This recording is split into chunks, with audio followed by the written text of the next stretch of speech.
60s का phase एक है, अब तीसरा फेज 1990 से शुरू हुआ, जब केसीआर आए 2001, आगे ले गए वी वांट इट.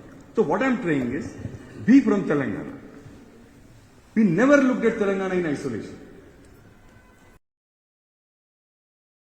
जब राजा के साथ जुड़े एक संस्था था, उसका नाम था Indian national front for small states.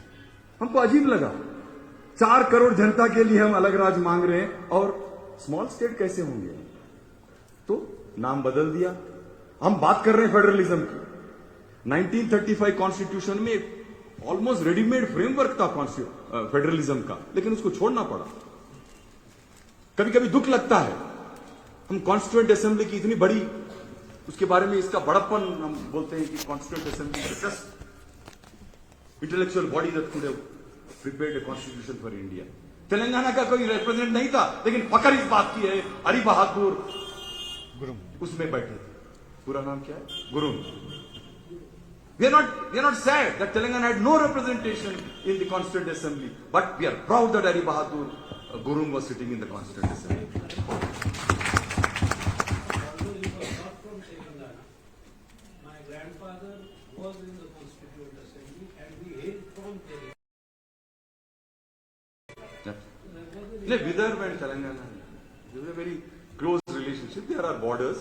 Adilabad, which is the northernmost part of Telangana, for everything, for hospital, for अगर शादी का सामान भी खरीदना हो तो नागपुर जाते हैं.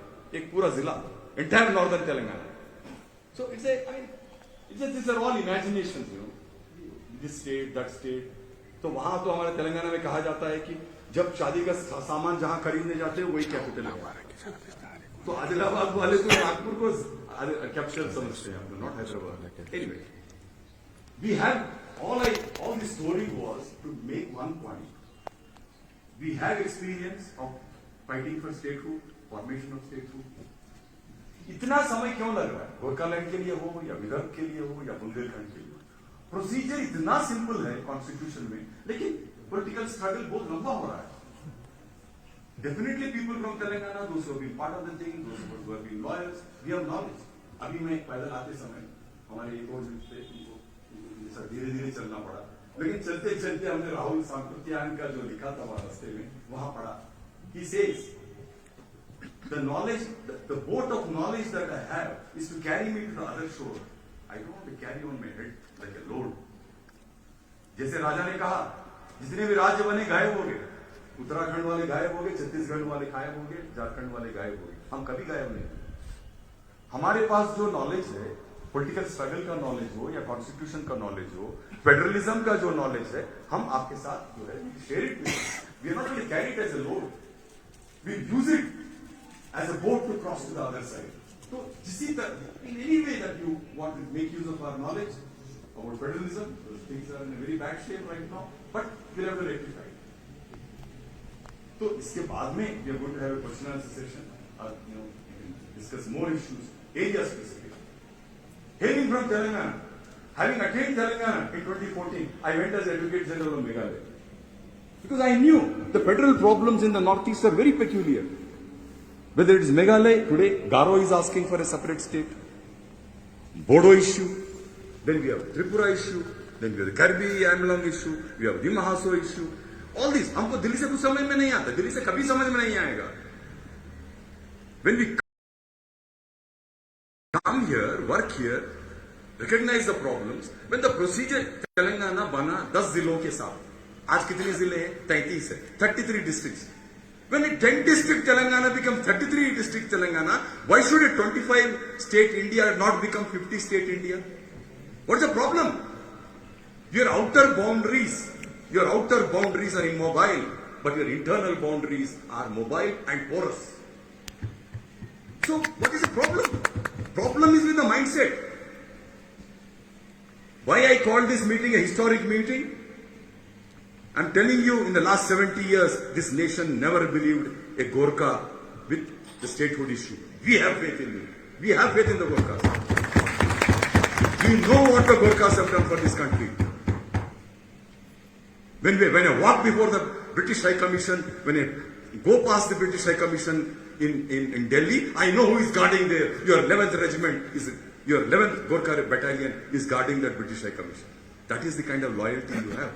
We can't doubt you. Whenever we discuss about Gorkha land, how can we give them a statehood when they have when they are on an international border with 3 or 4 foreign countries?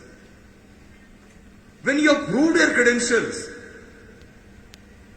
when somebody like Durga Malla has given his life and he was hung in 40s. See, we can't doubt your credentials as far as your loyalty is concerned. But Delhi doubts you. Anytime these people can become a part of Bhutan, anytime they can become a part of Greater Nepal. And they are not recognizing the identity of an Indian Gorkha. Even after so much of sacrifice. But NFNS, it's a conscious decision. Munish Tamang doesn't belong to a political party. Bharatiya Gorkha Parisangh is more of a umbrella organization rather than a political party. But it is not difficult for Bharatiya Gorkha Parisangh to have a political alliance, an umbrella organization which will fight on the political front also. Don't lose your identity as Bharatiya Gorkha Parisangh, but there's definitely, you need to have a political arm. That political arm need not be a political party. It can be an alliance, like what we are seeing in Tripura land. Pradyut Dev Burman has formed a political alliance of regional parties. That can be done under the Bharatiya Gorkha Parisangh. This is only a kind of an unsolicited advice, but this is what strikes me. So I'll end here because we are going to have question answer session. Many areas may be having their own specific problems. Whatever knowledge we have, we'll share with you. We don't want to carry our knowledge on our head as a load. It is there for us to share with you. Jai Hind, Jai Telangana. Thank you, Ane Saab, thank you, Raja Saab, and thank you, Nirup Saab. Thank you for all the wonderful experiences that you shared with us and for the knowledge that you carry and you share with us. I liked the quote from Rahul Sankrityan that you shared with us today, that knowledge is a means to reach the other shore and not a burden to be carried on our heads. So with that in mind, of course, NFNS is all about idea sharing. मेरे लिए सोचन बहुत लोग पूछते हैं NFNS का काम क्या है, बहुत लोग पूछते हैं NFNS क्यों है, और मैं उसी से आज अपना आपके साथ चर्चा में शुरू करना चाहता हूँ।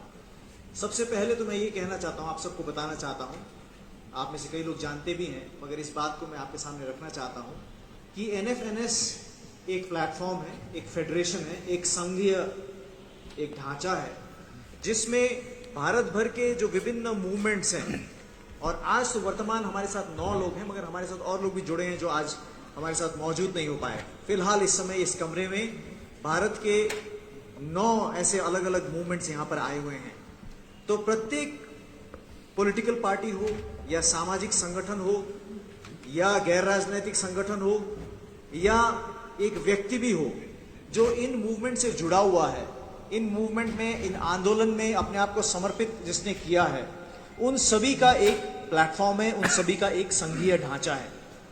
अब संघीय ढांचा के बारे में हम सब जानते हैं, एक ये ऐसा ढांचा है जिसमें सभी संगठन अपने अपने आइडेंटिटी को बराबर बरकरार रखते हैं। सभी संगठन या पॉलिटिकल पार्टी जो NFNS के साथ जुड़ते हैं, उनमें से कोई भी अपना आइडेंटिटी को नहीं खोता है, क्योंकि ये अपने में एक नया संगठन हमने शुरू नहीं किया, ये एक फेडरेशन है। अपने अपने संगठन को जीवित रखते हैं, अपने अपने प्रोग्राम्स को जारी रखते हैं, अपने अपने संगठन के कोर आइडियोलॉजीज को एक साथ रखते हैं, इंटैक्ट रखते हैं, परंतु साथ साथ जो एक कॉमन हमारा एजेंडा है, एक हमारा जो कॉमन संघर्ष है, इसके लिए हम एक साथ आते हैं ताकि इसमें कुछ चीजें जुड़ी हुई हैं। सबसे पहले तो एक सॉलिडारिटी के लिए आज मुझे लगता है कि जब हम यहाँ पर दार्जिलिंग में एकत्रित हैं NFNS के रूप में, तो दार्जिलिंग में NFNS के रूप में तो है ही, मगर जब दार्जिलिंग है तो गोरखालैंड तो फोकस में रहेगा ही। और इसलिए चाहे विदर्भ से आए हो या तेलंगाना से आए हो या लद्दाख से आए हो या बोडोलैंड से आए हो या त्रिपुरा से आए हो या गारो से आए हो या बुंदेलखंड से आए हो, आज सबका यहाँ उपस्थिति गोरखालैंड को सॉलिडारिटी एक्सप्रेस करने के लिए, और ये सॉलिडारिटी में हम आपके साथ हैं ये बताने के लिए। तो सबसे पहले तो आज मैं धन्यवाद देना चाहता हूं हमारे सारे साथियों का, इंक्लूडिंग तेलंगाना और झारखंड के हमारे साथी, जिनका अपना राज्य होने के बावजूद भी यहाँ पर आए, हमारे साथ सॉलिडारिटी, हमारे साथ एकबद्धता, एकरूपता दिखाने के लिए आए हैं। आपको मैं बहुत बहुत, हम गोरखालैंड के सभी साथियों की तरफ से, हम सभी संगठनों की तरफ से मैं आपको धन्यवाद देना चाहता हूँ। तो सॉलिडारिटी के साथ साथ दूसरा हमारा क्या है कि हमारा आइडिया शेयरिंग भी है। हम सब अपने अपने संगठन में है, अपने अपने संग्रामों में, अपने अपने स्ट्रगल में हम लोग लगे हुए हैं।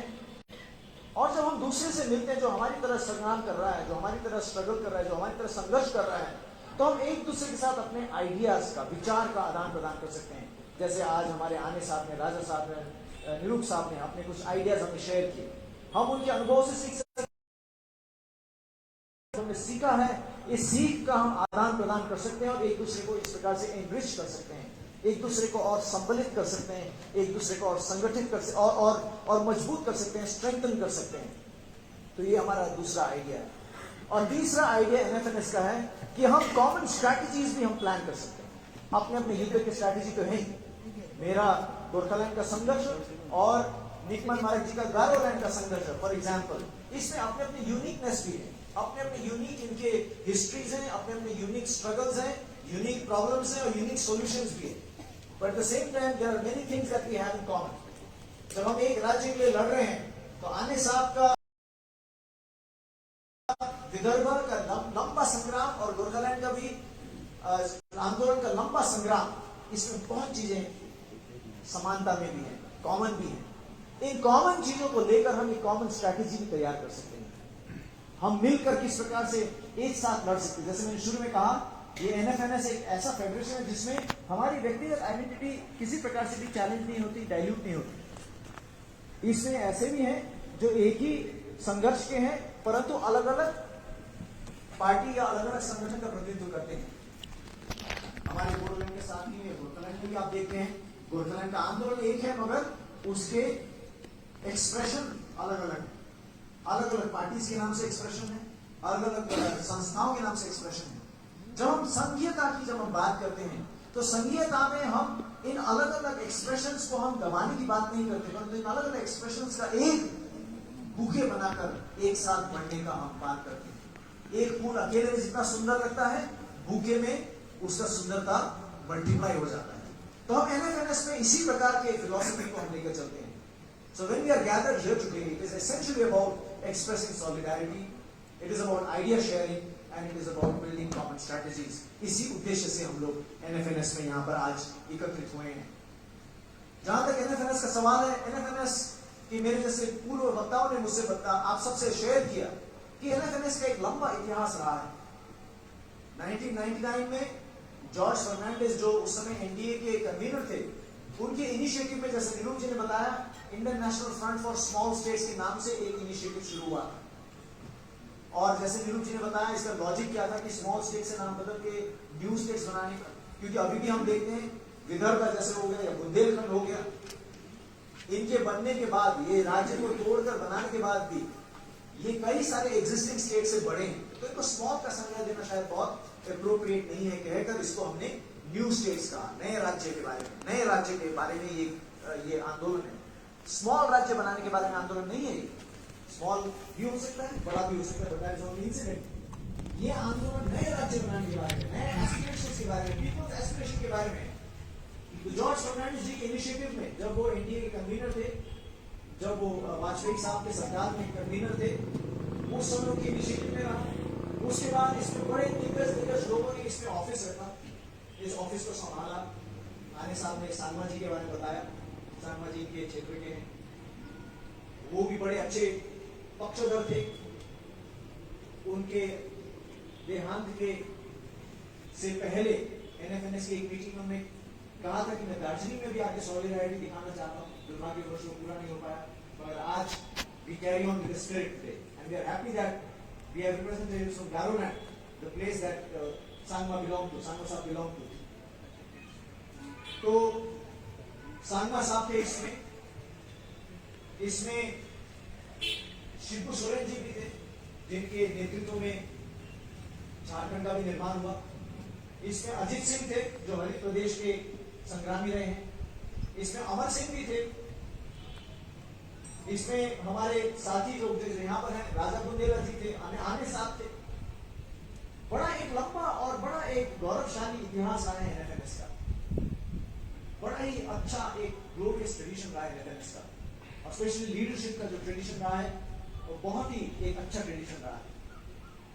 अब ऐसे करते करते आज आपके सबके प्यार के कारण ये नेतृत्व की जिम्मेदारी हमारे ऊपर आज आई है, और जब हमारे ऊपर जब ये जिम्मेदारी आई है तो मैं एक बात स्पष्ट करना चाहता हूं। मेरा विश्वास ये है कि इसके नेतृत्व में मैं एक व्यक्ति के रूप में नहीं आया हूं, मैं एक आंदोलन के प्रतिनिधित्व के रूप में मैं यहाँ आया हूं, और मैं मानता हूं कि NFNS leadership is now with the Gorkhaland movement and not with Munish Tawang as an individual.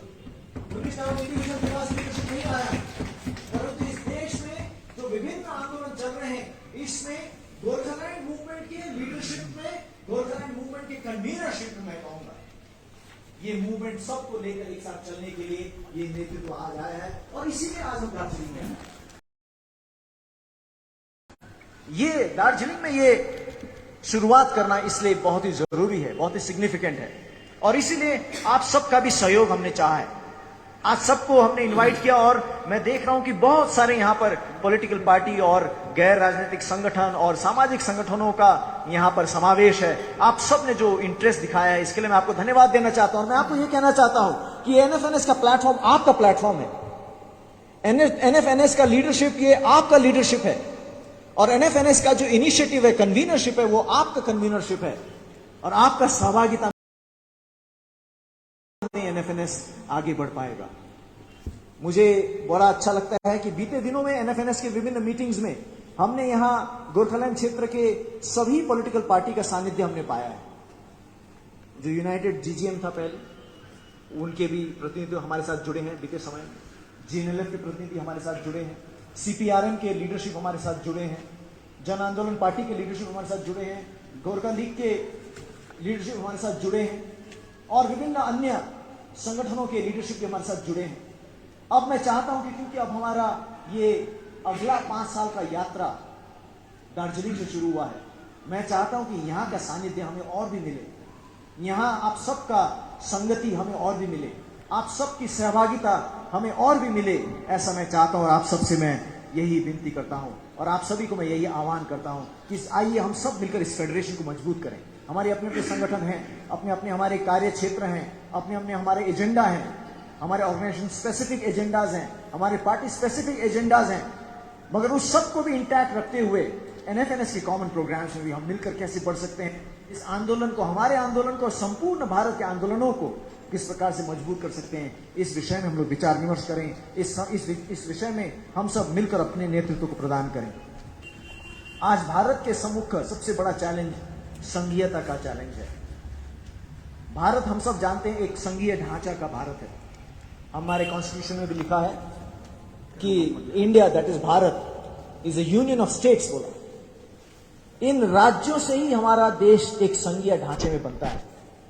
मगर आज एक चैलेंज हो रहा है, एक हम देख रहे हैं कि ज्यादा से ज्यादा हम देख रहे हैं कि केंद्रीयकरण हो रहा है हर चीजों का संघीयता के ढांचा को तोड़कर, हर चीज के डिसीजन मेकिंग से लेकर, एडमिनिस्ट्रेशन से लेकर, एग्जीक्यूटिव से लेकर, सब चीज में हम देख रहे हैं कि केंद्रीयकरण होता जा रहा है। वन नेशन, हम सब वन नेशन में विश्वास करते हैं, एक देश में विश्वास करते हैं, मगर एक देश के साथ साथ हम एक देश के लोकल एस्पिरेशन और लोकल एस्पिरेशन के एक्सप्रेशन में भी हम विश्वास करते हैं। हम ये विश्वास करते हैं कि जब भारत का सबसे कमजोर तबका जब संबलित होगा तब भारत भी संबलित होगा। जब भारत का सबसे कमजोर वर्ग ताकत पाएगा तो भारत भी ताकत पाएगा। ऐसा नहीं हो सकता कि भारत के कमजोर वर्ग कमजोर हो जाएंगे और भारत बलवान हो जाएगा, ऐसा नहीं हो सकता। India can not be strong when people are weak. India cannot become strong when aspirations of the people are weak. For every category of people, for every class of people, for every group of people, their aspirations must be met and they must be strengthened in order for India as a whole to be strengthened. देश बलवान मगर लोग कमजोर, ऐसे तो हो ही नहीं सकता। इसलिए आज हमारा थीम है, हम यहां कह रहे हैं वन नेशन तो है, हम मानते हैं, one nation but many states, one nation with an expression of all aspirations और उसका fulfillment of all aspirations। तो इसी संघीयता के ढांचे को बलवंत हमें करना है। संघीय ढांचे को हमें और मजबूत करना है। और ये केवल एक संगठन या एक मूवमेंट नहीं कर पाएगा, ये सब मूवमेंट को, including those have already attend statehood, उन सबको भी आज अपने आप को संघीयता को मजबूत करने के फिलॉसफी में अपने आप को समर्पित करना होगा, क्योंकि एग्जिस्टिंग स्टेट भी इस चैलेंज को फेस कर रहे हैं। जो स्टेट बनना चाहते हैं उनके लिए तो चैलेंज है ही, मगर जो ऑलरेडी स्टेट हैं उनके लिए भी ये चैलेंज है।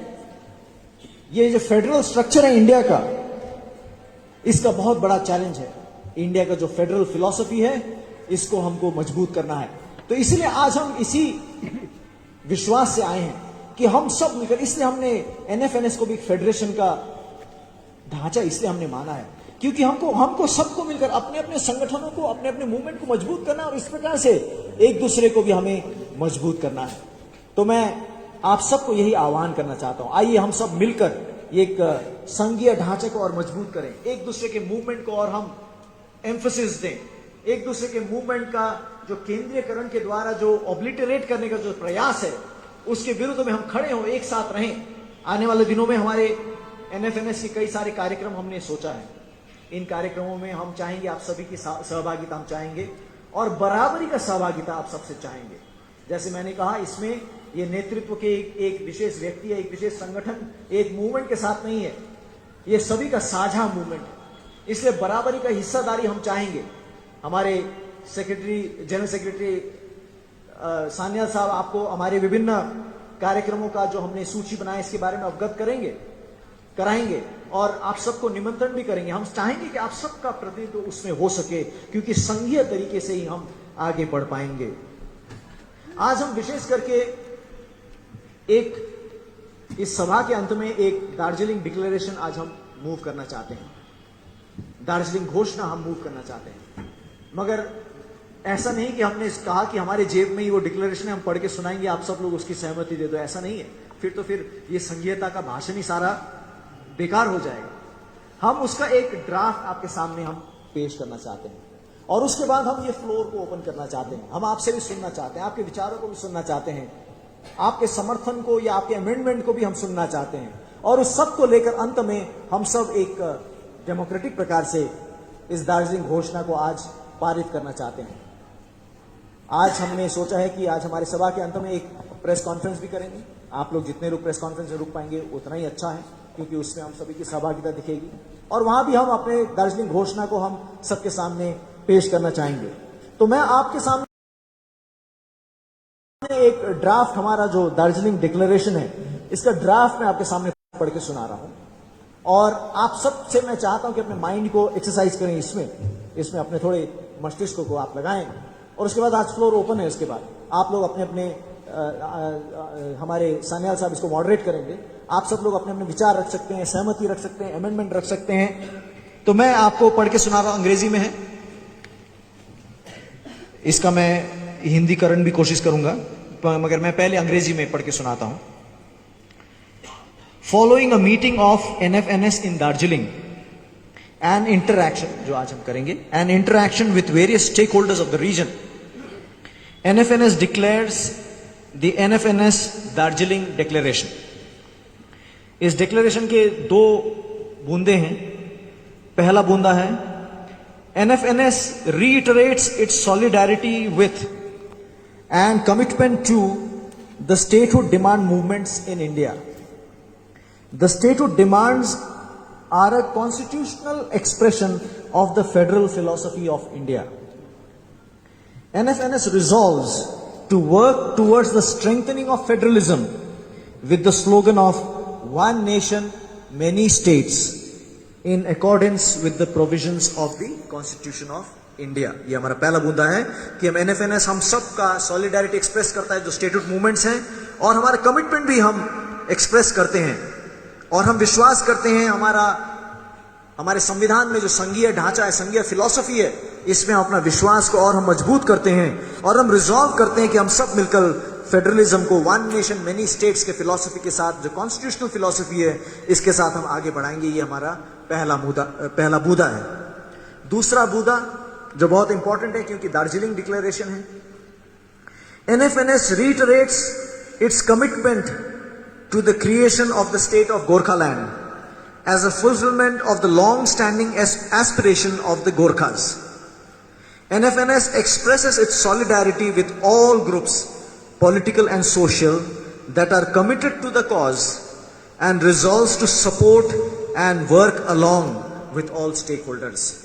क्योंकि हम दार्जिलिंग में हैं और क्योंकि हमारा एनएफएनएस का फोकस आज गोरखालैंड है, तो हम फिर से अपना कमिटमेंट गोरखालैंड को एक जन आकांक्षा की पूर्ति के रूप में गोरखालैंड का जो क्रिएशन है इसके प्रति एनएफएनएस के कमिटमेंट को हम फिर से दोबारा हम दोहराते हैं, रीइटरेट करते हैं और हम सॉलिडारिटी एक्सप्रेस करते हैं हर ग्रुप के साथ जो गोरखालैंड के लिए काम कर रहा है, चाहे वो राजनीतिक हो या गैर राजनीतिक हो, और उन सभी के साथ हम मिलकर उनके समर्थन करते हुए सभी के साथ हम काम करना चाहते हैं। तो ये दो बूंदे, एक बूंदा स्टेटहुड मूवमेंट इन जनरल को सपोर्ट करने का, दूसरा बूंदा गोरखालैंड के मूवमेंट को स्पेसिफिकली सपोर्ट करने का, ये दो बूंदों का डिक्लेरेशन का ड्राफ्ट आपके सम्मुख है।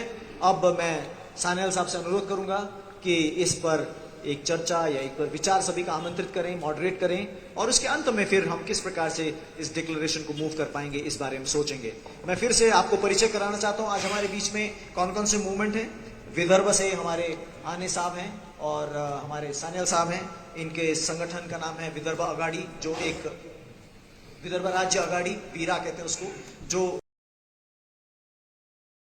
अगाड़ी मतलब एक फ्रंट है वो, तो बहुत सारे संगठनों का ये फ्रंट है, उसके ये नेतृत्व कर रहे हैं। और हमारे बीच में लद्दाख की एपेक्स कमेटी है जिसमें कितने बॉडीज हैं, कितने ऑर्गेनाइजेशन, 11 इसमें 11 विभिन्न संगठन हैं जो लद्दाख के जो एपेक्स कमेटी है उसके ये हमारे 2 रिप्रेजेंटेटिव हमारे बीच में आए हैं। हमारे बीच में निरुप जी तो तेलंगाना के हैं और हमारे बीच में निकमन और उनके साथी हैं, इनका रिप्रेजेंटेशन है through Garoland state demand committee. निकमन चेयरमैन है उसके स्टेट डिमांड कमेटी के, सरकारी ओहदा रखने के अलावा। और हमारे बीच में टिपरालैंड है जो एक बहुत बड़े कंटिजेंट में आज हमारे बीच में आए, लगभग 25 लोग हमारे बीच में आए हैं, 24 लोग हैं, शुक्ला हैं और उनके अन्य सब साथी लोग हैं। हमारे विभिन्न उनके फ्रंट के भी विभिन्न रिप्रेजेंटेटिव्स हैं। शुक्ला जी एक दो को इंट्रोड्यूस कर दीजिए, आपका कौन है, एक दो लोग को इंट्रोड्यूस कर दीजिए, सबको नहीं।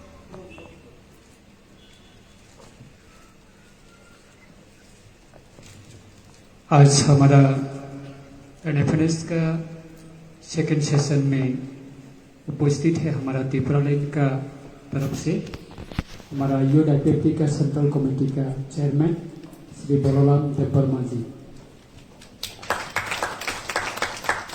और साथ में है हमारा यूथ आईपीएफटी सेंट्रल कमेटी का प्रेसिडेंट श्री धनंजय त्रिपुरा जी, वो भी प्रेजेंट है। और साथ में हमारा आईपीएफटी का वुमेन विंग्स जनरल सेक्रेटरी मेरी देववर्मा, वो भी प्रेजेंट है। और साथ में है हमारा अभी प्रेजेंट जो स्टेट का ट्राइबल वेलफेयर डिपार्टमेंट का honourable minister Shri member Kumar Jamatia, उसका वाइफ हमारा मैम गीता देववर्मा, और बाकी जो हमारा साथ है वो सब सपोर्टर है 24 टीवी किट। Thank you. हमारे पास people's joint action committee for Bodoland movement के भी हमारे प्रतिनिधि जन हैं, विभिन्न संगठनों के प्रतिनिधि हैं। आप सबका भी बहुत बहुत स्वागत है। आप भी एक बड़े ग्रुप में हैं, आप सबका इंट्रोडक्शन हम लेंगे। उसके बाद हमारे साथ जकास, हमारे joint action committee for autonomous state, जकास इसको कहते हैं, इसके हमारे प्रतिनिधि हैं मिस्टर स्टालिन इंटी हैं और उनके साथी लोग भी, उनका भी लार्ज कंटिजेंट है। इन सभी को हम स्वागत करते हैं। और बुंदेलखंड से हमारे राजा बुंदेला साहब और हमारे बुंदेलखंड मुक्ति मोर्चा के हैं हरि मोहन एंड तेलंगाना में इंट्रोड्यूस कर दिया। तो ये हमारे साथी लोग हैं। तो अब मैं अनुरोध करूंगा हमारे जनरल सेक्रेटरी सान्याल साहब को कि यहाँ से आगे ले चलें, आप सबके विचारों को आमंत्रित करें और हम सब मिलकर इसमें कुछ चर्चा कर सकें। जी थैंक यू, धन्यवाद। उपस्थित साथियों, आपने अभी हमारे एडवाइजर्स को सुना और एनएफएनएस के बारे में हमारे नए अध्यक्ष डॉक्टर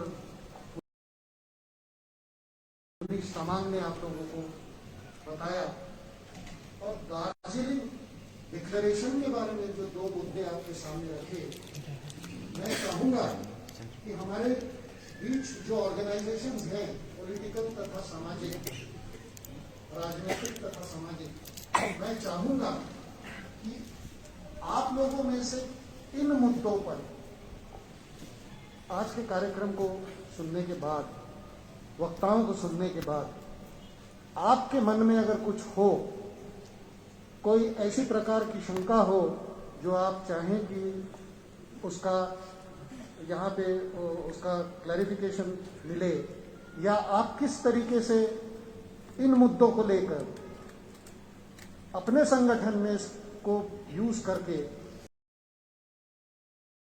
आप उसको स्टेटहुड की तरफ ले जाना चाहेंगे, इस बारे में अगर आप में कोई शंका हो या कोई प्रश्न हो, तो मैं चाहूंगा कि आप उसे ऑर्गेनाइजेशन वाइज, एक ऑर्गेनाइजेशन से एक अगर कोई उठ के इसको हमारे सामने अपने मुद्दों को रखे या अपनी शंकाओं को प्रकट करे, तो मैं समझूंगा कि अच्छा होगा। ये आधे घंटे का एक सेशन लीजिए, आधे घंटे का एक सेशन इस तरीके से एक ओपन सेशन रखते हैं, संगठन वाइज एक अगर कोई खड़ा होके हमसे पूछे तो हाँ, उसके बाद मैं ये भी चाहूंगा कि आपने अभी तक हम लोगों को जो हमारी जो बातें सुनी, हम चाहेंगे कि एनएफएनएस को समर्थन दे ताकि एनएफएनएस इन चीजों को लेके आगे बढ़े। तो मैं चाहूंगा कि संगठन wise every political or social organization can be represented by one each. आपका नाम?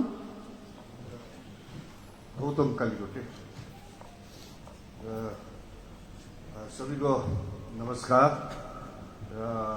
आज मनिष आज भाषा त हिन्दीमै गर्नुपर्छ होला, हुन्छ।